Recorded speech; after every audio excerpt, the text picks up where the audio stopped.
Assalamualaikum warahmatullahi wabarakatuh.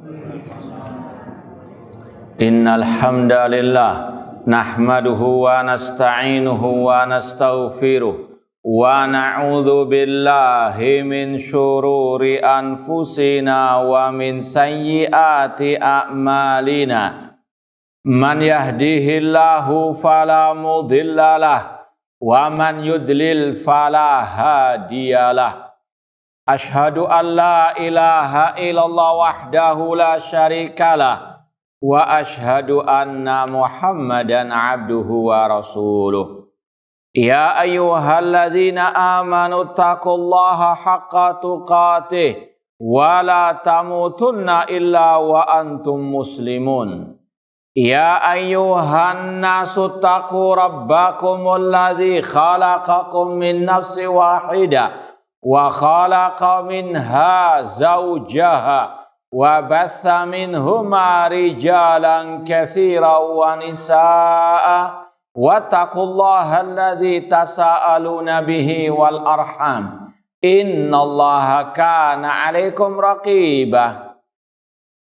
Ya ayyuhalladzina amanu taqullaha wa qulu qawlan sadida yuslih lakum a'malakum wa yaghfir lakum dhunubakum wa may yuti'illaha wa rasulahu faqad faza fawzan 'azima. Amma ba'd, fa inna asdaqal hadithi kitabullah wa khairal hadi hadi Muhammadin sallallahu alaihi wasallam wa syarrul umuri muhdatsatuha wa kullu muhdatsatin bid'ah wa kulla bid'atin dhalalah wa kulla dhalalatin finnar. Ma'asal muslimin, ikhwani fillah wa akhwati, bapak-bapak, ibu-ibu, saudara-saudariku rahimani wa rahimakumullah. Alhamdulillah, segala puji bagi Allah Subhanahu wa taala yang mempertemukan kita kembali dalam majelis yang mulia ini, di dalam salah satu rumah Allah, di dalam salah satu taman surga Allah yang ada di dunia ini. Semoga Allah Subhanahu wa taala senantiasa menambahkan kepada kita ilmu yang bermanfaat dan al-amal as-saleh. Sebagaimana yang telah diumumkan, insyaallah kajian kita pada kesempatan yang berbahagia ini tentang at-tasfiyah wa tarbiyah, pensucian dan tarbiyah. Ikhwani fillah wa akhwati rahimani wa rahimakumullah. Pembahasan ini sangat kental dengan pembahasan manhaj ahli sunnah wal jamaah yang membedakannya dengan dakwah-dakwah di luar ahli sunnah wal jamaah. Pembahasan ini salah satu jurang pemisah antara dakwah as-salafiyah dengan dakwah al-harakiyah atau yang semisal dengannya. Oleh karena itulah, Syekh Abdul Malik Ramadhani hafidhallahu ta'ala dalam kitab beliau Sittud Durar min Usul Ahlil Athar, 6 prinsip ahli sunnah, beliau mencantumkan pembahasan ini dalam 6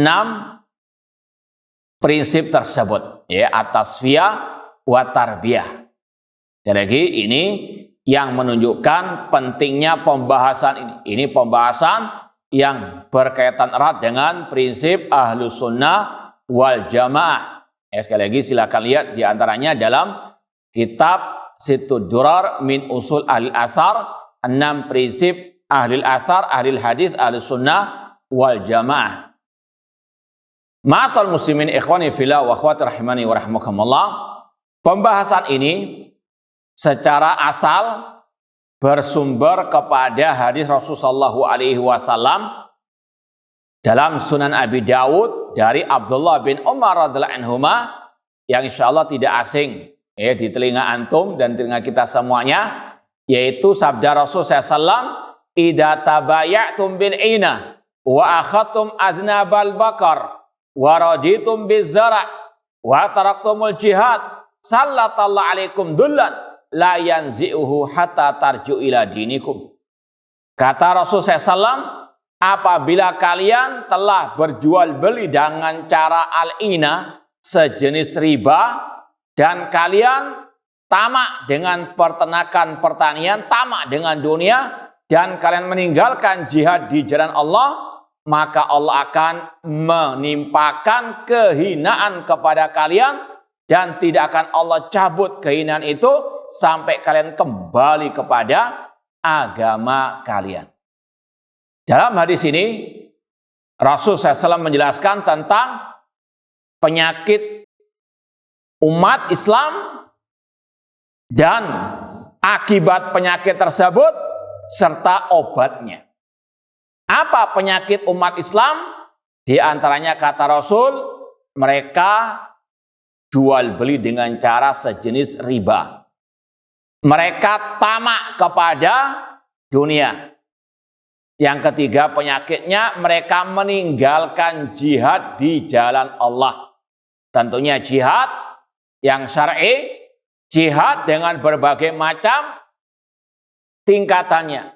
Jihadun nafsi, jihadul syaitan, jihadul kuffar, jihadul munafikin, wal mubtadiin, wa ahlil maksiyah. Kemudian apa akibatnya? Allah menimpakan kehinaan, keterpurukan, kekalahan. Kemudian apa solusinya? Rasul mengatakan hatta tarju ila dinikum, sampai kalian kembali kepada agama kalian. Insya Allah masalah penyakit dan akibatnya ini sudah terang benderang. Inilah keadaan umat memang. Namun apa obatnya? Yaitu kembali kepada agama kalian. Ini sumber pembahasan kita dari sini. Kata para ulama, kalau umat Islam mau jaya, harus kembali kepada agama mereka. Bukan sebagaimana statement sebagian orang, kalau kita mau jaya ekonominya harus kuat, kembali kepada perang, atau kembali kepada akhlakul karimah. Ini mengambil sepotong-sepotong saja. Kata Rasul tidak. Solusi obat keterpurukan umat atau kiat menggapai kejayaan umat harus kembali kepada agama kalian secara totalitas. Dalam segala bidang kembali kepada agama kalian. Cuma permasalahannya sekarang ini umat Islam banyak yang tidak bisa kembali kepada agama mereka. Kenapa? Karena banyak tertutupi dengan syubhat-syubhat. Kalau kita lihat dengan mata kepala kita sendiri saja, berapa banyak kaum muslimin mengamalkan amalan-amalan yang pada hakikatnya bukan dari ajaran Islam, tapi mereka mengira itu dari ajaran apa? Al-Islam. Ya, dari mulai awamnya sampai yang mungkin sekelas profesor, doktor. Mereka apa? Tidak paham Islam yang sebenarnya. Islam yang pertama kali diturunkan oleh Allah kepada Rasul SAW. Makanya perlu namanya at-tasfiyah wa tarbiyah. Apa itu at-tasfiyah? Ini akan kita sampaikan sebentar lagi. Perlu dimurnikan dulu, dibersihkan dulu. Mana itu Islam yang hak, yang murni, yang diajarkan Allah kepada Rasulnya, yang Rasul ajarkan kepada sahabat beliau. Ditasfiyah dulu. Ya, yang Islam KW atau yang disisipkan ke dalam Islam padahal itu bukan ajaran Islam, dimurnikan, dibersihkan. Ini namanya tasfiyah. Baru umat Islam akan bisa mengamalkan hadis hatta tarju ila dinikum, sampai kalian kembali kepada agama kalian. Kemudian baru ditarbiyah, umat Islam dididik dengan Islam yang murni. Ya, sekali lagi ini inti pembahasannya, kata para ulama diantaranya oleh Syekh Muhammad Nasiruddin Al-Albani rahimahullah yang sangat gencar menyerukan at-tasfiyah wa tarbiyah ini. Dalam kajian ini kita mau lebih banyak merujuk kepada kitab yang ditulis oleh muridnya Syekh Al-Albani rahimahullah, Syekh Ali bin Hasan Al-Halabi Al-Athari, yang berjudul At-Tasfiyah wa Tarbiyah wa Atharhuma fi Istinafil Hayatil Islamiyah. Tasfiyah dan tarbiyah dan dampak positif keduanya dalam membangun kehidupan yang Islami. Ini yang saya rasa lebih pas untuk kita sampaikan meskipun hanya ringkasan nukil-nukilan saja. Ma'asal muslimin ikhwani fillah wa akhwati rahimani wa rahimakumullah. Ini gambaran pembahasan at-tasfiyah wa tarbiyah. Ini merupakan sekali lagi salah satu manhaj dakwah salafiyah dalam mengembalikan kejayaan umat. Umat tidak akan jaya kecuali lewat at-tasfiyah wa tarbiyah. Ini diambil dari sabda Rasul tadi apa? Hatta tarji'u ila dinikum. Sampai kalian kembali kepada agama kalian. Kita nggak akan mungkin bisa kembali kepada agama kita sekarang ini sampai kita tahu mana yang Islam KW, yang Islam imitasi, yang hanya dompleng nama Islam padahal bukan ajaran Islam, alias disisipkan ke dalam Islam, alias penyimpangan-penyimpangan, kebid'ahan-kebid'ahan, bahkan kesyirikan, namun dilabeli dengan label apa? Al-Islam. Ini yang harus dipisahkan dulu. Ini yang KW, ini yang bukan dari Islam, baru kita apa? Bisa mengamalkan mana Islam yang sejati, Islam yang murni, yang asli, yang murni, yang Rasul katakan, taraktukum alal bayda lailuha kanahariha la yazigu anha illa halik. Aku tinggalkan kalian di atas Islam yang putih bersih. Ini yang perlu umat Islam ditarbiyah. Dan sebelumnya tidak akan mungkin bisa sampai kepada Islam yang murni sampai tadi diadakannya at-tasfiyah. Dan tasfiyah wa tarbiyah ini merupakan metode dakwah Nabi kita Muhammad sallallahu alaihi wasallam. Mana dalilnya? Dalam surat Al-Jumu'ah ayat yang kedua.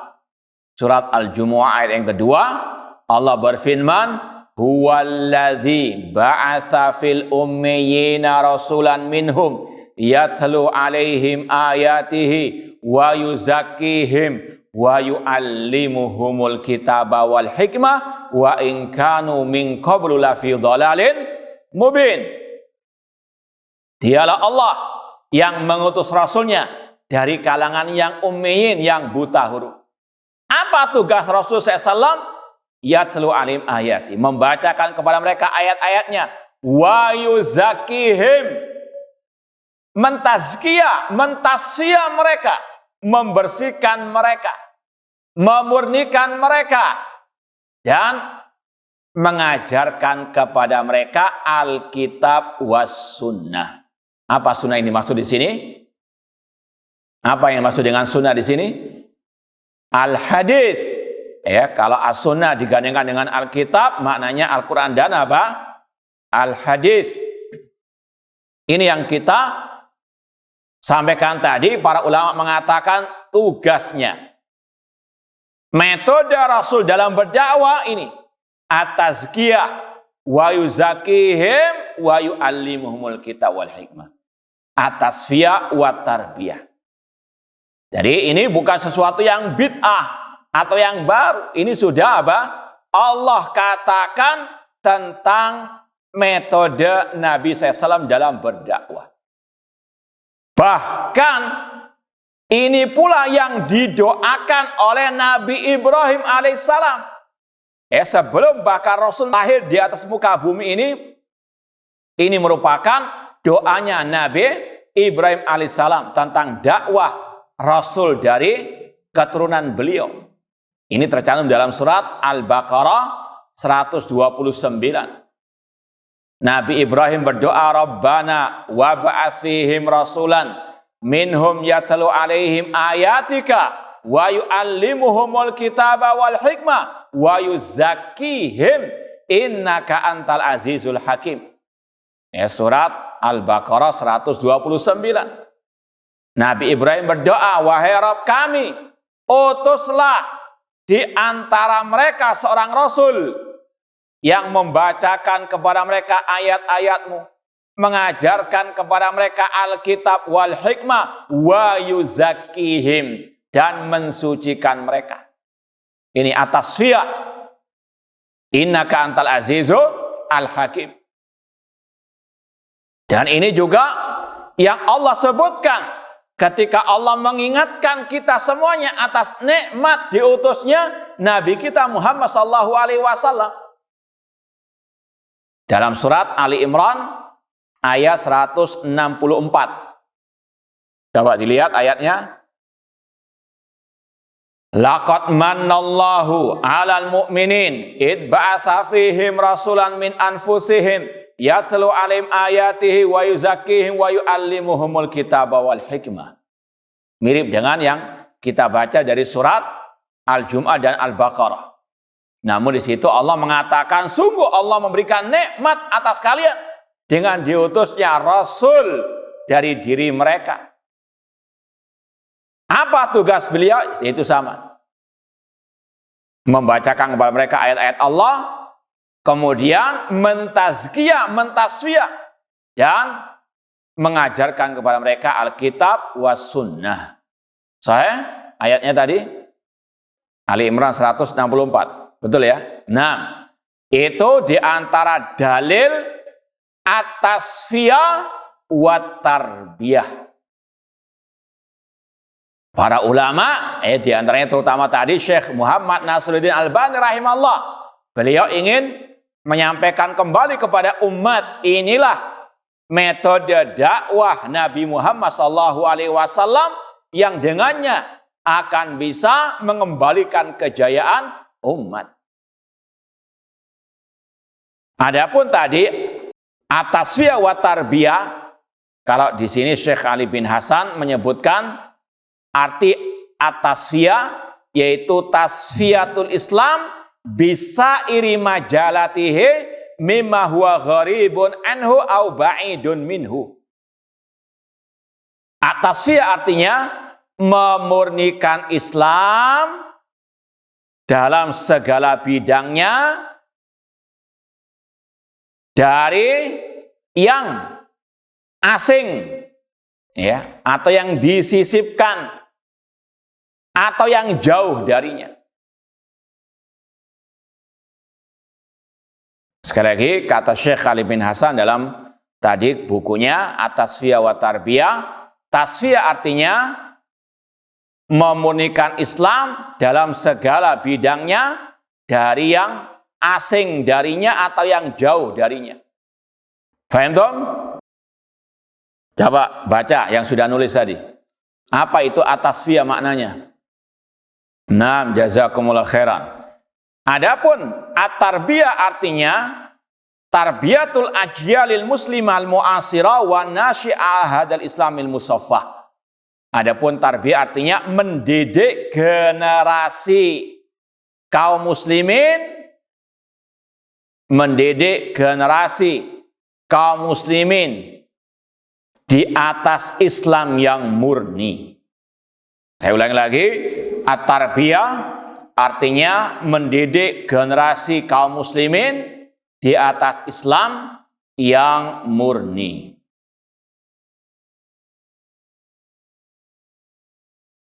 Kemudian di sini ada sedikit nukilan dari seorang ulama ahli hadis yang bernama Syekh Abdurrahman bin Yahya al-Muallimi, yang digelari oleh sebagian ulama Imam Dhahabinya abad ini, Syekh Abdurrahman al-Muallimi.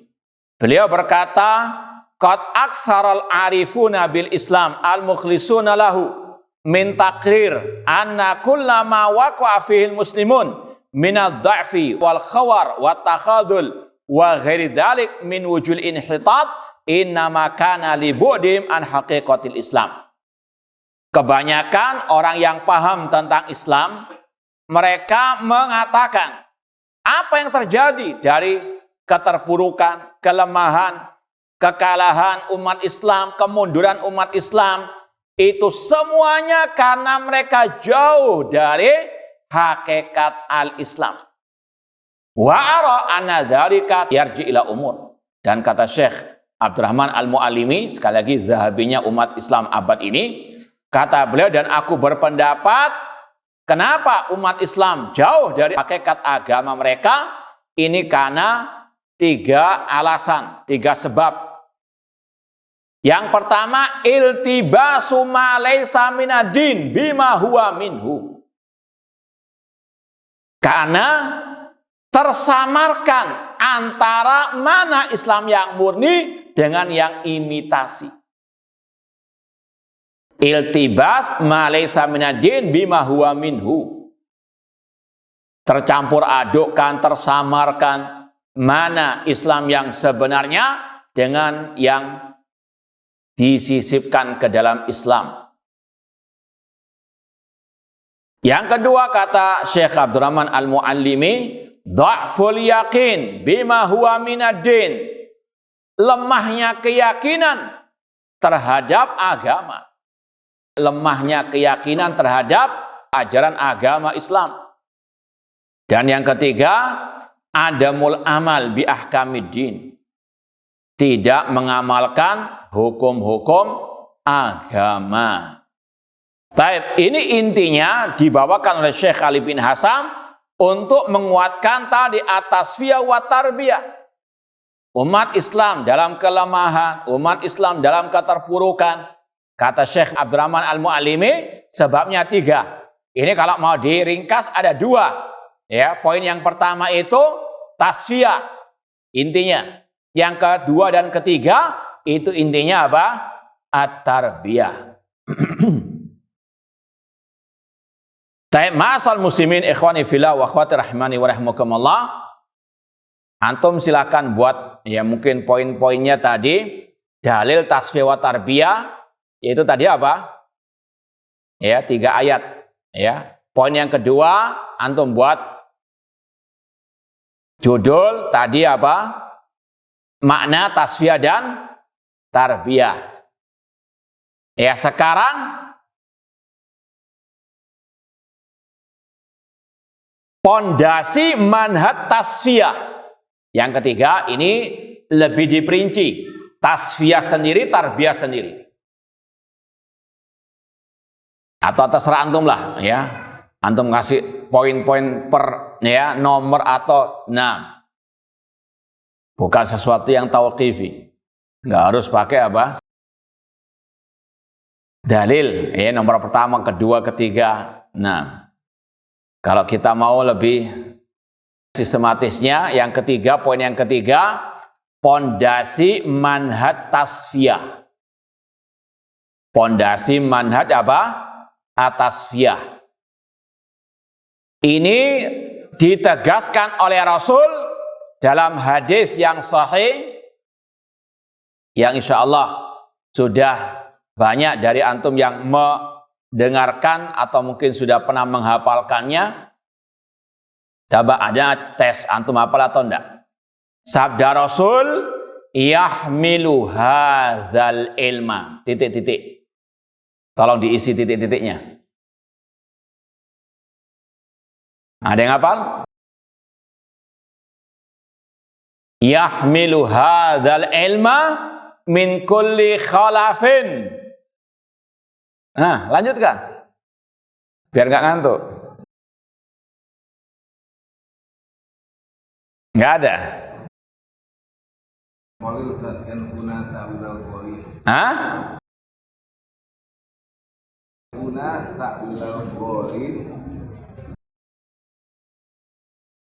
Nah situ dikembalikan titik-titiknya kepada ustadznya. Taib. Kata Rasul SAW, yahmilu hadzal ilma min kulli khalafin uduluhu yanfuna anhu tahrifal ghalin wa intihalal mubtilin wa ta'wilal jahilin. Rasul bersabda, ilmu agama ini senantiasa akan dibawa oleh ulama-ulama yang adil. Kalau mau dicatat hadisnya, ini terjemahan dari ana, Kalau mau bahasa Arabnya tadi. Mau bahasa Arabnya atau bahasa Indonesianya saja? Nggak niat hafal. La ba'as. Kata Rasul SAW yang artinya senantiasa ilmu agama ini, senantiasa ilmu agama ini dibawa oleh para ulama yang adil. Senantiasa ilmu agama ini dibawa oleh ulama-ulama yang adil. Sudah? Mereka menafikan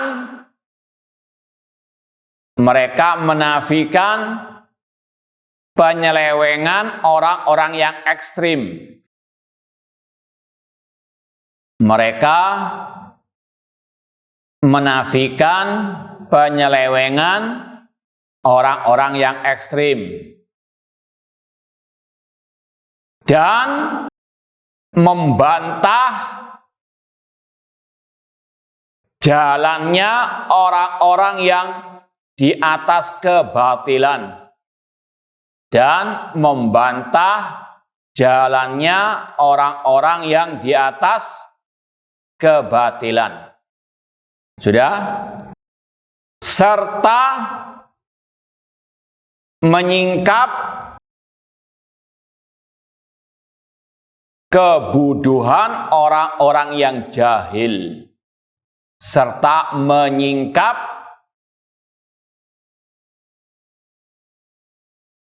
kebodohan orang-orang yang jahil. Ma'asal muslimin ikhwani fillah wa akhwati rahimani wa rahimakumullah. Hadis ini adalah sekali lagi pondasi bagi manhaj at-tasfiyah. Bahwasanya nggak mungkin kaum muslimin bisa paham mana Islam yang sejati, yang murni, kecuali dengan ini. Melaksanakan 3 tugas yang dibebankan kepada para ulama dan yang mengikuti jejak para ulama. Dengan apa yang pertama tadi? Menafikan penyelewengan orang-orang yang ekstrim. Kemudian apa? Membantah jalannya orang-orang yang di atas kebatilan dan menyingkap kebodohan orang-orang yang jahil. Asy-Syaikh Ali bin Hasan Al-Halabi Al-Athari setelah membawakan hadis ini, beliau mengatakan yang intinya famuhimmatu hamalatil ilmi khulafair rusul qaimatun ala ususin salasatin. Tugas para ulama, pewaris para nabi, itu tegak di atas 3 pondasi berikut ini. Apa itu? Dar'ul ghulu, menolak keekstriman. Namanya ekstrim itu berlebih-lebihan. Sholat duhur berapa rakaat? 4 rakaat. Kalau ditambah 6 rakaat dengan sengaja berarti apa? Berarti apa? Berlebih-lebihan. Kalau lupa, sujud sahwi. Paham ya? Ya, kalau kita maksudkan di sini keekstriman sengaja menambah 2 rakaat salat duhur menjadi 6 rakaat, ini namanya ekstrim. Paham ya? Kalau ada orang tiap hari salat duhur 4 rakaat, ekstrim atau ekstrim? Apa adanya itu ittiba. Kalau orang sekarang kan kata-kata ekstrem kadang berbeda persepsinya. Orang yang rajin ngaji Al-Quran dan Sunnah dengan pemahaman sahabat, yang memelihara jenggot, cingkrang celananya, dikatakan apa? Ekstrim. Padahal tadi namanya ekstrim dari segi manapun itu berlebih-lebihan. Sedangkan menjalankan apa yang diajarkan Allah dan Rasulnya bukan ekstrim, itu ittiba. Laqad kana lakum fi Rasulillahi uswatun hasanah. Rasul yang memerintahkan kita berjenggot, cingkrang. Ya, ini bukan kita mengada-ada, menambah-nambah. Hadisnya jelas. A'ful liha. Rasul mengatakan peliharalah jenggot. Ma'asfala minal ka'bain minal izar fa finnar. Sekali lagi, terkadang orang salah paham, gagal paham. Oh, ini aliran ekstrim. Apa ekstrimnya? Ya, namanya ekstrim itu adalah menambah-nambah, berlebih-lebihan. Sedangkan tadi ini melaksanakan apa adanya. Adapun ulama yang merupakan pewaris para nabi, tugas pertama tadi membantah penyelewengan orang-orang yang ekstrim. Contohnya, ya, kelompok Al-Khawarij. Mereka jelas berlebih-lebihan dalam beragama sampai mereka pun menumpahkan darah kaum muslimin dengan kedok jihad di jalan Allah. Ngebom, membantai, menumpahkan darah kaum muslimin dengan istilah jihad. Gak ada. Rasul mengajarkan jihad membunuh orang-orang yang beriman. Ini namanya ekstrim. Ya, jihad yang kebablas. Jihad itu melawan orang-orang kafir di medan pertempuran. Kalau kaum muslimin sudah punya apa? Kekuatan. Jadi sekali lagi, ini yang dimaksud dengan keekstriman, berlebih-lebihan. Ya. Rasul misalnya tidak pernah mengajarkan kepada umat Islam selesai misalnya sholat pakai apa? Kayak apa? Salaman satu masjid misalnya. Tidak ada. Selesai salat apa? Baca zikir. Sebagaimana kata Thauban. Karena Rasulullah SAW idza insarafa min salatihi istaghfara salasa. Rasul selesai salat langsung mengucapkan astagfirullah, astagfirullah. Kalau ditambah dengan ritual tadi, ini namanya ekstrim. Ya. Cuma terkadang dibalik. Yang berzikir nggak mau salaman dikatakan naudzubillah min dzalik. Sekali lagi harus istilah ini diluruskan lagi. Kemudian tugas para ulama naqdul batil, membantah ataupun menolak kebatilan. Dan yang ketiga kasful jahal, menyingkap kejahilan.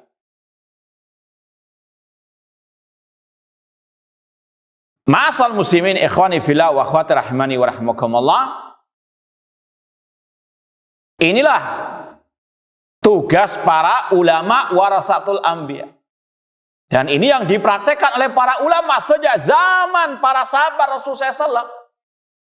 Mereka tidak tinggal diam dari keekstriman, kebatilan, kejahilan, kesesatan, kebid'ahan, apalagi kesyirikan. Mereka pasti bersuara. Mereka pasti membantah.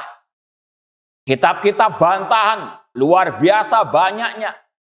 Entah yang disendirikan. Ya, contoh kitab Imam Ahmad Ar-Rad ala Jahmiyah. Bantahan kepada kelompok Jahmiyah. Ya, itu ada banyak penulisnya. Ar-Rad ala Jahmiyah, Imam Ahmad, Imam Ad-Darimi. Demikian pula dalam kitab-kitab hadis. Ya, sebagian ada kitab Ar-Rad alal Jahmiyah. Ini sekali lagi praktek yang dilakukan oleh para ulama dari hadis Rasulullah SAW. Itu semuanya gambaran tasfiyah, memurnikan Islam dari dalam. Paham dong? Ya, sekali lagi ini salah satu ajaran Islam. Makanya sesat kalau ada orang yang alergi dengan istilah bantah-membantah. Dikit-dikit membantah. Loh, kalau memang sesat, kalau dibantah, kasihan kaum muslimin, orang-orang awam. Makanya Imam Ahmad rahimahullah, beliau pernah ditanya ya, oleh seseorang, mana yang lebih afdal wahai Imam Ahmad?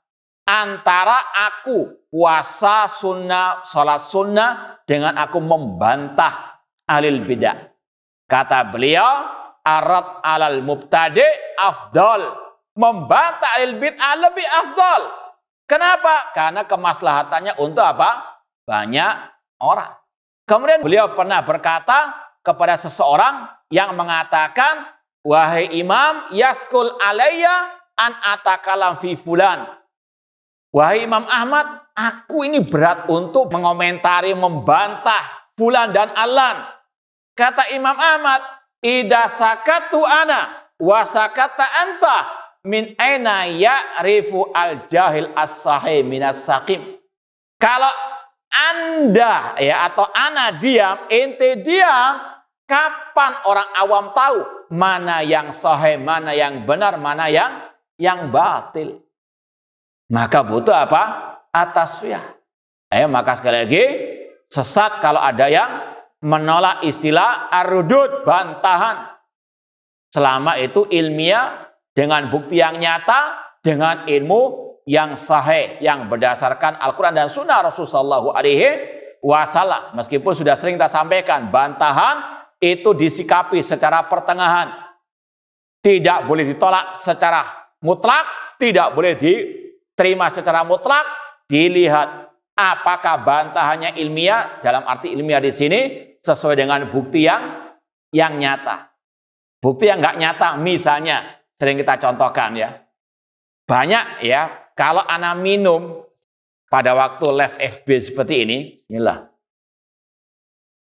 Ana berapa kali dikomentari oleh netizen lah istilahnya, Ustadz kok minum tangan kiri? Antum sebagai saksi di sini, Ana minum tangan apa ini? Cuma karena kamera HP, itu kamera depan yang Ana pakai, kelihatannya apa? Misalnya ada yang membantah, itu Ustadz katanya sunnah-sunnah, tapi minum tangan kiri. Antum terima enggak bantahnya? Hah? Antum terima enggak bantahannya? Atau antum tolak? Antum tolak, karena apa? Enggak, antum yang salah paham. Bantahan yang antum sampaikan itu enggak sesuai dengan bukti yang nyata. Karena apa? Ana melihat sendiri, Ustadz minum dengan tangan apa? Cuma ente yang gaptek. Paham ya? Ustadz pakai kamera depan, di live FB kelihatannya pakai apa? Pada tangan. Paham ya? Ini bantahan yang tidak ilmiah, tidak sesuai dengan bukti yang nyata. Dia yang gagal paham. Paham? Nah, meskipun mungkin dia pakai hadis, Rasul bersabda, kul biyaminik, hadisnya sahih. Cuma dia buktinya apa?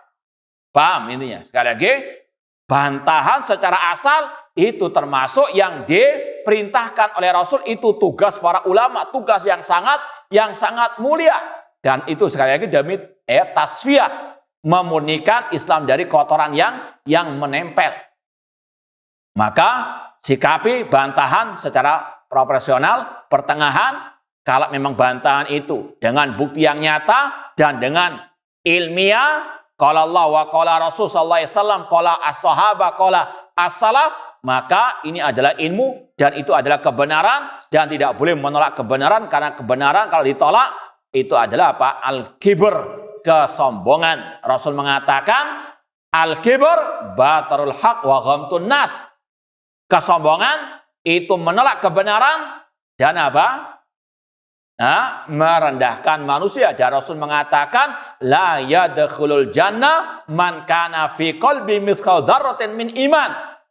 Tidak akan masuk surga orang yang dalam hatinya ada sedikit dari apa? Kesombongan. Ancamannya berat bagi yang menolak bantahan yang benar, bantahan yang ilmiah. Karena yang dibantah ustadznya, yang dibantah tokohnya ditolak. Meskipun dengan apa? Yang ilmiah, yang dengan bukti yang nyata, dengan qala Allah wa qala Rasul, dan jelas-jelas hitam di atas putih buktinya. Namun karena apa? Yang dibantah ustadznya kadang apa? Tadi dikit-dikit bantahan. Tapi kalau dia yang membantah lawannya, halal bihalal.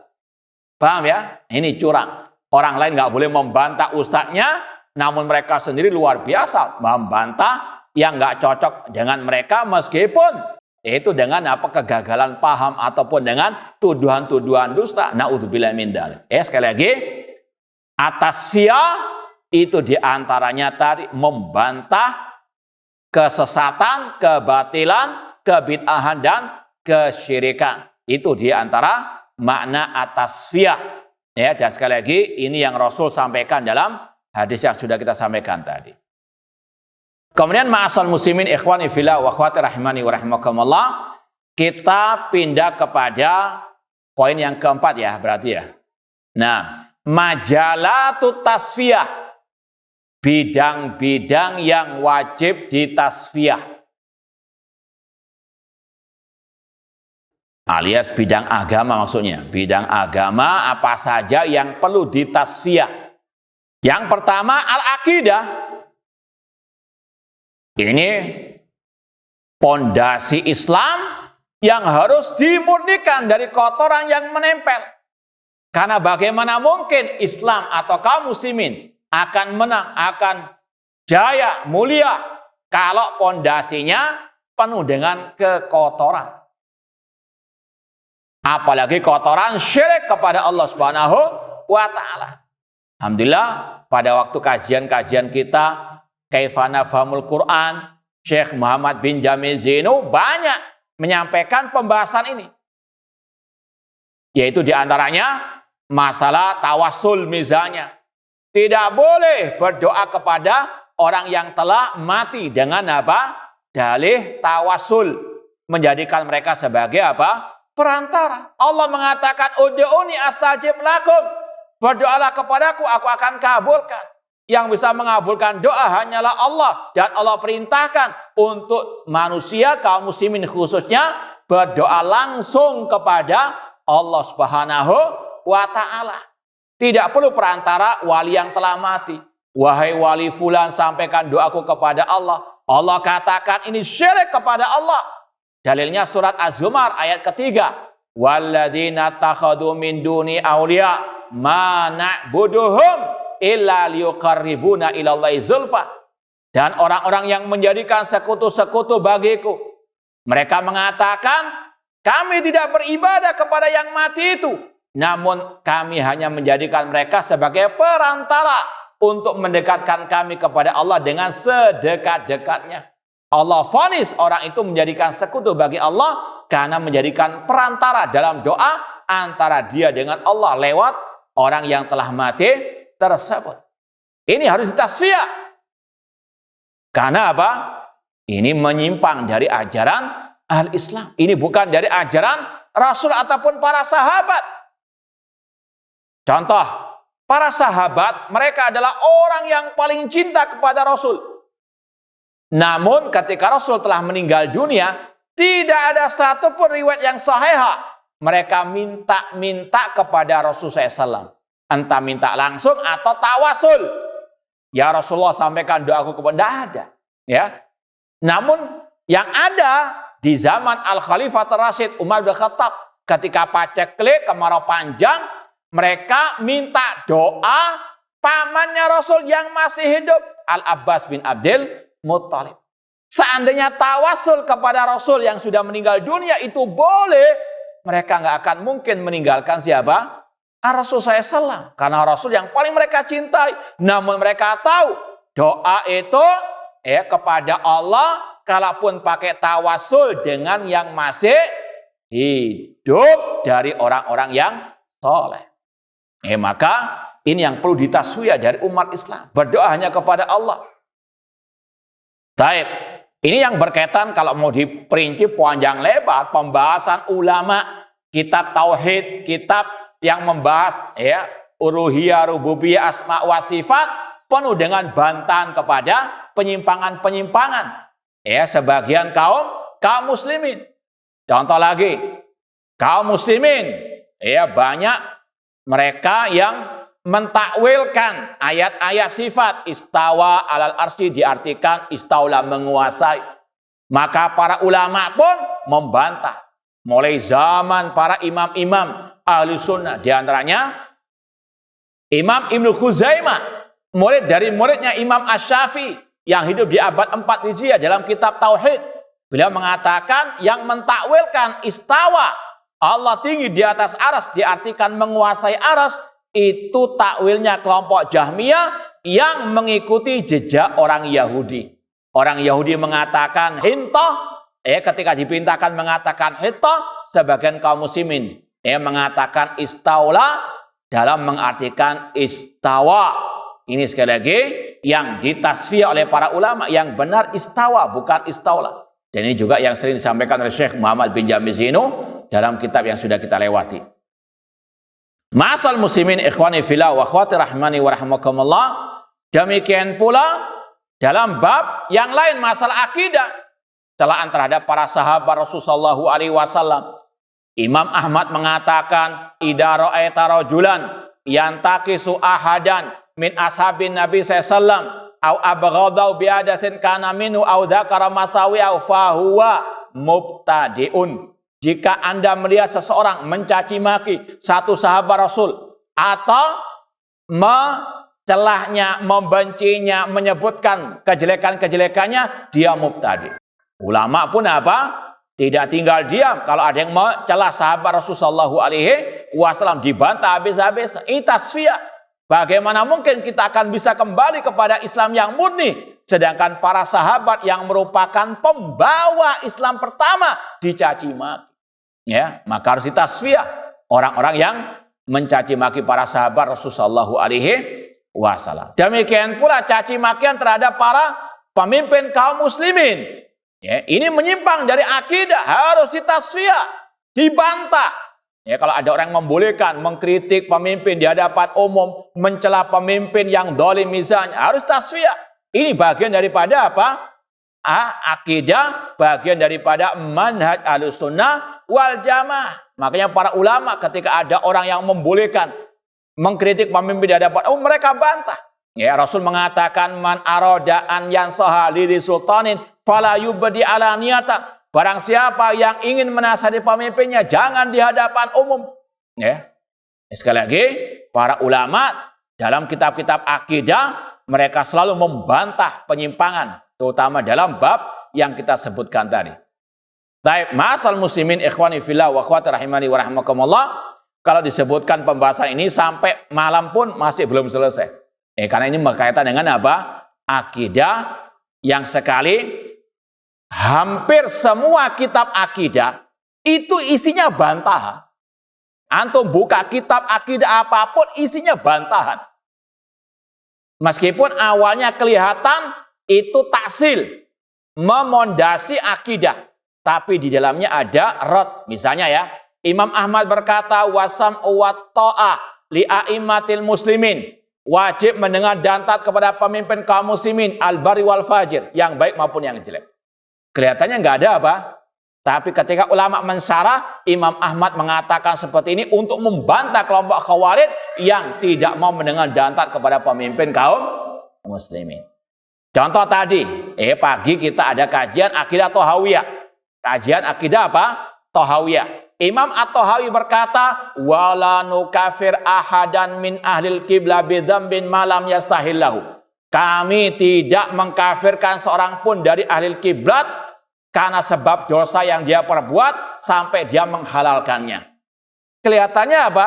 Sekedar taksil, memondasi manusia dengan ilmu akidah yang benar. Tapi di dalam pembahasan syarahnya dikatakan oleh Syekh Muhammad bin Mane, di dalamnya ada ar-rad terhadap khawarij.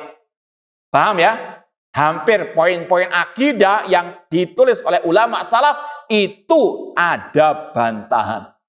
Kenapa? Yaitu tadi mengamalkan sabda Rasul. Tugasnya para ulama membantah kesesatan. Paham dong? Nah, taib intinya ini yang wajib ditasfiyah dari pembahasan akidah. Dan sekali lagi, semua pembahasan akidah ini yang ada penyimpangan-penyimpangan di tengah umat harus ditasfiyah. Dan itu tugas para ulama dan yang mengikuti jejak para ulama. Taib yang kedua. Bismillah. Masalah referensi beragama. Atau di sini at-tahakum. Harus berhukum kepada Al-Quran dan Sunnah dalam semua bidang agama. Allah berfirman dalam surat An-Nisa 59, apa ayatnya? Ya ayyuhalladzina amanu Allah wa rasul wa ulil amri minkum fa in tanaza'tum fi syai'in faruddu ila Allahi wa rasul in kuntum tu'minuna billahi wal yawmil akhir dzalika khairu wa ahsanu ta'wila. Wahai orang-orang beriman, taatilah Allah dan taatilah Rasul. Kalau kita baca tafsir sebagian ulama, kata-kata atiullah yaitu khudu bi kitabihi, pegang erat Al-Qur'an. Ati Rasul, khudu bi sunnati, pegang erat sunnahnya Rasul. Ini referensi dalam kita beragama. Qala Allah wa qala Rasul sallallahu. Apalagi kalau ada perselisihan, kembalikan kepada dalil. Qala Allah wa qala Rasul sallallahu alaihi wasallam. Kemudian kalau mau ditambahkan dengan pemahaman para sahabat Rasulullah SAW. Alaikum bisunnati wa sunnatil khulafa ar-rasyidin ma'ana alaihi wa ashabi. Nah, sekarang di tengah-tengah kaum muslimin, referensi hukum mereka bermacam-macam. Ada yang mengatakan Al-Quran dan Sunnah, tapi dengan pemahaman mereka sendiri. Asy'ara ditafsirkan pemusik misalnya. Ini yang harus ditasfiyah. Kalau enggak, umat akan apa? Sesat. Ada yang mentafsirkan misalnya wa'bud rabbaka hatta yatiyakal yakin. Beribadahlah kepada Rabbmu sampai datangnya keyakinan. Berarti kalau yakin enggak wajib beribadah. Akidah tingkat makrifat. Kalau sudah tingkat makrifat enggak wajib sholat. Karena apa dalilnya? Ibadahilah Allah sampai datangnya apa? Padahal ayat itu berbunyi wa'bud rabbaka hatta yatiyakal yakin, maknanya keyakinan al-maut, kematian. Paham ya? Ini yang wajib untuk apa? Ditasfiyah. Pemahaman terhadap Al-Quran dan Sunnah Rasulullah SAW. Kemudian juga di tengah umat, bahkan ini yang sempat juga ya agak viral lah, mengatakan hadis sahih ya kalau bertentangan dengan dzauq, didahulukan dzauq perasaan. Ya. Paham enggak? Ya, jadi ada sekelompok ya, terutama dari kalangan tasawuf, mereka meyakini di antara referensi beragama dzauq, perasaan, rasa. Kalau nggak cocok dengan rasa di dada, meskipun dalilnya dari Sahih Bukhari, wajib ditolak. Didahulukan apa? Dzauq, ya perasaan.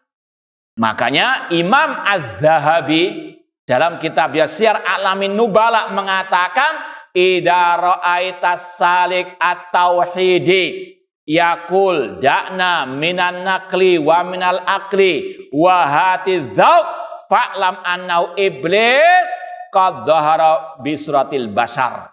Kata beliau, kalau Anda melihat seseorang dari pengikut tadi tarekat tasawuf mengatakan gak usah pakai ayat hadis, gak usah pakai akal, tapi cukup pakai perasaan. Maka kata Imam Zahabi yang bermadzhab Syafi'i, dia adalah iblis yang nongol dalam bentuk manusia. Ini sekali lagi anak cuma menerjemahkan ya. Ya, dari ucapan siapa tadi? Imam Zahabi yang hidup di abad 8 Hijriah. Beliau mengatakan sekali lagi, apabila Anda melihat seseorang dari pengikut tasawuf tadi mengatakan nggak usah pakai ayat hadis, nggak usah pakai dalil nakal, nggak usah pakai dalil akal, cukup pakai dzauq perasaan, maka dia adalah iblis yang menjelma menjadi ya manusia, atau dia bersatu dengan orang itu. Fa'in jabunta fahrab minhu, jika engkau tidak berani, jika engkau takut, menjauh sejauh-jauhnya. Wa illa fasra'hu wajlis ala sadrihi. Namun kalau Anda berani, jatuhkan dia, dudui dadanya, waqra alai ayatul kursi, bacakan ayat kursi. Kenapa? Karena ada apa?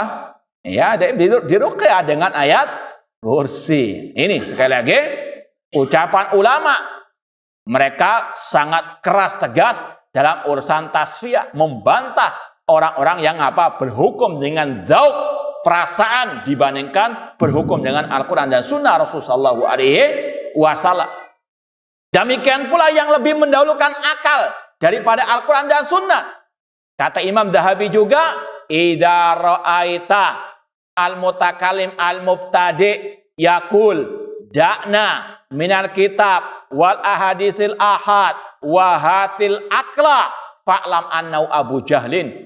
Kata Imam Adz-Dzahabi rahimahullah, kalau Anda melihat ahlul kalam, ya seperti kelompok liberal lah, ahlul bidah, mereka berkata nggak usah pakai ayat, nggak usah pakai hadis ahad, cukup pakai akal saja, maka dia adalah Abu Jahal. Paham ya? Ini bentuk tasfiyah agar umat paham referensinya dalam beragama. Qala Allah wa qala Rasul wa qala as-sahabah. Baik, yang ketiga yang perlu ditasfiyah yaitu masalah as-sunnah atau al-hadis. Rasul mengatakan, man kadzaba alayya muta'ammidan falyatabawa maq'adahu minan nar. Barang siapa yang berdusta atas namaku, maka siapkanlah tempat duduknya di dalam api neraka. Ini ancaman bagi yang menyebarkan hadis dhaif dan dia tahu, ya. Dan dia sengaja, bahkan mungkin juga membuat hadis yang palsu. Ya, maka wajib bagi ulama mentasfiyah. Dan Syekh Al-Albani rahimahullah salah satu yang mencontohkan hal ini. Bagaimana beliau mungkin dikatakan oleh para ulama setengah abad dalam hidup beliau digunakan untuk memilah dan memilih mana itu hadis yang sahih, mana hadis yang dhaif. Muncullah karya-karya beliau yang fenomenal, yang sangat berharga, yang dikatakan oleh Syekh Abdul Muhsin Al-Abbad Al-Badr, ulama al-hadis di kota Madinah. Kata beliau ada dua ulama yang kaum muslimin tidak akan mungkin bisa meninggalkan mereka dan tidak mungkin tidak butuh kepada kitab-kitab mereka, yaitu Ibnu Hajar Asqalani dan Syekh Al-Albani rahimallahu ta'ala. Di antaranya kitab beliau, ya, silsilah ahadits shahihah dan silsilah hadis dhaifah, kumpulan hadis sahih dan kumpulan hadis yang lemah. Ini di antara apa? Bentuk tasfiyah wa tarbiyah. Kalau umat Islam nggak tahu mana itu yang sahih, mana dhaif, kemudian mereka jatuh kepada yang dhaif, maka apa? Rusak akidah mereka, rusak ibadah mereka. Contoh misalnya, dan ini bukan Syekh Albani saja, bahkan Imam Nawawi mengatakan salat nisfu Sya'ban, salat ya di awal bulan Rajab Raghaib itu bid'ah mungkarah. Kenapa? Karena hadisnya tidak ada yang sahih. Ketika umat mengamalkan hadis yang lemah, itu berarti mereka berbuat apa? Al-bidah. Makanya perlu ditasfiyah agar tahu ini ajaran Islam yang sebenarnya dengan yang tidak benar sama sekali dari ajaran al-Islam. Apalagi yang berkaitan dengan akidah. Misalnya hadis palsu, contohnya ada hadis yang disebarkan oleh umat Islam, yaitu hadis inna awwala ma khalaqallah nura nabika ya Jabir. Wahai Jabir, yang pertama Allah ciptakan adalah cahaya Nabi Muhammad. Kata para ulama hadisnya maudhu sebagaimana kata Ibnu Jauzi. Demikian pula hadis yang kita ya pernah SD dulu di kitab atau buku agama tercantum hadis ini, yaitu hadis ad-din huwal aql la dina liman la aqla lahu. Ya, ada hadis yang berbunyi agama itu adalah akal, tidaklah beragama orang yang tidak memakai akalnya. Kata Ibnu Qayyim dalam kitab beliau Al-Manarul Munif, hadis-hadis tentang keutamaan akal tidak ada yang sahih. Tapi itu dimasukkan ke dalam buku-buku apa? Makanya banyak orang-orang liberal. Ya, di antaranya apa? Karena tadi mengira itu hadis yang apa? Sahih. Padahal agama dengan qala Allah, firman Allah, sabda Rasul dan ucapan para salafus saleh. Nah, kemudian yang berikutnya di antara yang perlu untuk ditasfiyah kata Syekh Khalid bin Hasan, tafsir. Yang pertama, seorang harus bisa memilih mana tafsir ulama ahli sunnah dengan tafsir ahli bid'ah. Ya. Contoh tafsir ahli bid'ah, tafsir Az-Zamakhsyari, ya, tokoh Mu'tazilah. Demikian pula yang kontemporer, ya, tafsir Sayyid Qutb Dilalil Quran. Kalau antum pernah membaca, ya pernah, jangan dibaca sekarang. Ya, ini cuma sekedar contoh saja, antum jangan beli kitab. Ya, alhamdulillah anak di rumah ada dikasih orang. Terjemahan diantaranya tafsir surat Al-Ikhlas, dan ini yang juga disampaikan oleh para ulama. Sayyid Qutb memiliki akidah wahdatil wujud, manunggaling kaula Gusti. Mengatakan kul huwallahu ahad. Ya, kalau kita kan mengartikan Allah Maha Esa, rububiyahnya, uluhiyahnya, asma sifatnya. Kalau dia tidak. Allah Maha Esa artinya tidak ada yang wujud di alam semesta kecuali wujud Allah. Wahdatul ahadiyah. Paham ya? Wahdatul wujud. Itu dalam tafsir Dilal Quran oleh Sayyid Qutb wajib ditasfiyah. Ya, jangan pernah apa? Ya, membeli ataupun ya menyebarkan tafsir-tafsir yang bukan dari ahlu sunnah. Apalagi dia dikenal sebagai bapak terorisme abad ini. Paham? Ini jadi awalnya demikian. Pisahkan dulu mana tafsir ahlu sunnah dengan tafsir ahli al-bidah. Kemudian tafsir ahlu sunnah juga para ulama. Sebagaimana kata Imam Syafi'i, ya Allah an yutimma ila kitabahu. Allah enggan menyempurnakan kitab apa saja kecuali kitabnya, yaitu Al-Quran. Ya, kitab ulama siapapun ada kekurangannya. Di antaranya dalam sebagian tafsir, meskipun dari ulama Ahlussunnah, ada yang perlu ditasfiyah. Di antaranya kata Syekh, cerita-cerita yang tidak sahihah.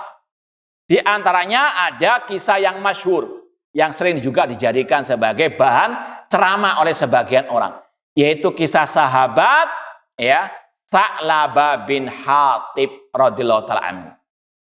Ingat enggak kisahnya? Seorang sahabat yang bernama Tha'labah bin Hatib radhiyallahu anhu. Apa kisahnya yang mungkin sering disampaikan oleh sebagian dai-dai terutama dari luar ahli sunnah? Apa kisahnya? Nah, dulunya beliau apa? Miskin. Beliau ya bertekad kalau kaya akan apa? Menjadi orang dermawan. Namun Allah, ini kisahnya sekali lagi tidak sahih. Kisahnya dikatakan Allah menjadikan dia kaya, namun dia bakhil, dia pelit, kikir, bahkan tidak mau membayar zakat. Paham ya? Kata para ulama, ini kisah tidak sahih sama sekali. Bahkan beliau termasuk yang ikut perang Badar. Yang Allah katakan dalam hadits qudsi, "I'malu ma syi'tum faqad ghafartu lakum." Berbuatlah sekehendak kalian, aku telah mengampuni kalian. Ini ada dalam tafsir-tafsir meskipun penulisnya dari ulama ahlu sunnah. Tetap harus apa? Tasfiyah. Yang mentasfiyah siapa? Ya para ulama, bukan antum, bukan ana. Paham ya? Nah. Taib yang berikutnya yang perlu tasfiyah yaitu masalah tazkiyatun nufus. Banyak ya kaum muslimin yang memahami tazkiyatun nufus itu adalah ajaran tasawuf ya. Mungkin dengan bersemedi, bertapa ya, puasa seharian nggak berbuka misalnya ya. Ini tazkiyah yang bukan malah mensucikan, malah mengotori. Banyak orang-orang membuat ritual-ritual bid'ah dianggap itu bisa membersihkan jiwa. Maka sebagaimana kata kalau nggak salah siapa Ayub As-Sakhtiyani atau yang lainnya yang mengatakan mazhada sahibu bid'ah ijtihadan illa zada minallahi budan. Tidaklah ahli bid'ah itu lebih semangat dalam berbuat bid'ah kecuali lebih menjauhkan dirinya dari Allah Subhanahu wa taala. Islam sudah mengajarkan tazkiyatun nufus, pensucian jiwa. Qad aflaha man zakkaha wa qad khaba man dasaha. Qad aflaha man tazakka wa dzakara isma rabbih fasalla. Di antara tazkiyatun nufus dengan mengesahkan Allah dalam ibadah, dengan melaksanakan salat sesuai dengan sunnah Rasul. Maka jauhi tazkiyatun nufus yang jauh dari Al-Quran dan sunnah Rasul dengan pemahaman para sahabat Rasul SAW. Ya, kita percepat sedikit. Di antara yang perlu ditazkiyah kata beliau al-fikru, pemikiran. Ma'asal muslimin ikhwani fillah wa akhwati rahimani wa rahimakumullah. Banyak ya dari kaum muslimin yang mereka tidak sadar bahwasanya pemikiran mereka telah terkena pemikiran ahli bidah ataupun yang lain. Taib, ikhwani fillah wa akhwati rahimani wa rahimakumullah, maka pemikiran-pemikiran tersebut harus timbang dengan qala Allah wa qala Rasul sallallahu. Kemudian yang berikutnya berkaitan dengan at-tarikh, sejarah. Ini juga wajib ditasfiyah. Contoh di sini kata Syekh, cerita tentang Syekhul Islam Ibnu Taimiyah. Kata seorang pengembara namanya Ibnu Battuta, pernah katanya Syekhul Islam itu khutbah Jumat di Masjid Jami' Damaskus, Syria. Kemudian beliau mengatakan Allah turun ke langit dunia sebagaimana turunnya aku dari mimbar. Itu cerita sampai di negeri kita banyak disebarkan itu. Menuduh Syekhul Islam menyerupakan Allah dengan dirinya. Padahal kisah itu tidak sahih sama sekali. Ini yang harus ditasfiyah. Ini kalau di sini disebutkan cara membantahnya, cuma itu intinya. Kemudian dalam dakwah, ini yang wajib untuk ditasfiyah, dimurnikan. Para dai-dai ini banyak yang naudzubillah min dzalik tidak mengikuti dakwanya Rasul dan para sahabat Rasul sallallahu alaihi wasallam. Di antaranya dakwah kepada tauhid, yang itu merupakan intisari dakwah para anbiya wa rasul. Maka harus disampaikan kepada umat dakwah yang tidak prioritaskan mendahulukan dakwah tauhid, itu dakwah yang menyelisih dakwah para anbiya wa rasul, ditasfiyah. Atau apalagi dengan cara-cara yang haram untuk menarik umat, naudzubillah min, harus tasfiyah. Demikian pula dakwah yang sekali lagi jelas-jelas menyeru kepada kesyirikan, kebid'ahan. Makanya Rasul mengatakan di akhir zaman akan ada du'atun ala abwabi jahannam, dai-dai yang menyeru ke neraka jahannam. Naudzubillahi min dzalik. Baik, karena sekali lagi waktunya sangat terbatas, kita akhiri dengan bab at-tarbiyah yang terakhir, bab tarbiyah yang intinya sudah kita sampaikan tadi, mendidik umat Islam di atas Islam yang murni, yaitu Islam ala Rasul, Islam yang berdasarkan Al-Quran dan Sunnah Rasul, berdasarkan pemahaman para sahabat Rasul sallallahu alaihi wasallam. Dalam segala bidang, tadi mulai akidah, disampaikan akidahnya Rasul, akidahnya para sahabat Rasul, disampaikan bagaimana sholatnya Rasul, dan diantara tadi yang mempraktekkan tasfiyah wa tarbiyah di antara tadi, para ulama jelas semuanya, ulama yang di atas akidah salaf, ulama yang warasatul anbiya, mereka selalu tasfiyah wa tarbiyah. Contohnya tadi Syekh Albani rahimahullah, beliau menulis kitab-kitab tadi, memilih mana yang sahihah, mana yang dhaifah. Beliau menulis kitab sifat salat Nabi, bagaimana salat sesuai dengan tata cara Nabi sallallahu alaihi wasallam. Itu diantaranya untuk umat Islam bisa ditarbiyah di atas Islam yang murni. Demikian seterusnya. Wallahu ta'ala alam. Kalau mungkin ada 1-2 pertanyaan silahkan. Karena kita mau lanjut juga di tempat yang lain. Ada yang mau ditanyakan? Ini bukan pertanyaan, ini pernyataan. Kenapa? Dua-duanya. Dua-duanya ingin ana untuk segera berangkat. Baik, silakan Pak. Bismillah. Assalamualaikum.